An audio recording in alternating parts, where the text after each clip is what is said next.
आणि त्या सलाकी असं झालं की ती मोठी लाईन तिच्या आपल्या पिपरीतल्या सर्व टंक्या त्याच्यावर चालतात. तर मी ते घिसता मी ना मग अजून सुटल्या आणि त्या तारावर जाऊन पडल्या. आणि त्या आणि ना पडल्या तरी मी हात पकडला त्यांना. तर सर्व तिकडल्या डिप्या उडल्या. सर्व लोक म्हणे हा मेला मेला मेला म्हणून सर्व त्या सलाकी जितक्या बाहेर गेल्या तितक्या जेवढीच्याने खालतं पडल्या. पण काय चिपकल्या होत्या त्या हातातच होत्या.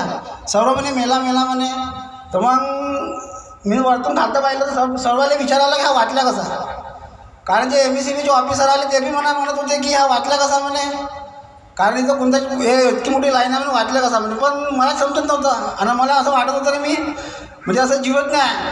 मग मी खालतं आलो तर मग ते घरमालक म्हणे हा कसा वाटला. सर्वजण म्हणे चांगले कर्म आहे. तेव्हा मी घरी आलो भगवंताला सांगितलं. कारण माझी पत्नी त्या राजू सरनाकाचे पापड बनवत होती आणि ते खूप मग ते लढायला सुरू गेलं त्याच्यावाला मेला म्हणला तर. कारण मी आणि राजूच्या पप्पा वरतो होता. तो एका कोणत्यात बसलो होता त्याला काही असर होत नव्हता लेकिन मी त्या सलाखीच्या वरतच उभा होतो. तर मग घरी आलो भगवंताला सांगितलं. काकाजीला सांगितलं. काकाजी म्हणे तुझे कर्म खूप मोठे आहे म्हणे आणि तू भगवत कार्य सोडत नाही म्हणे आणि भगवंत तुझ्या पाठीशी आहे म्हणून तुला काय झालं नाही म्हणे. सर्व तेवढं मला डिप्या उडल्या म्हणे.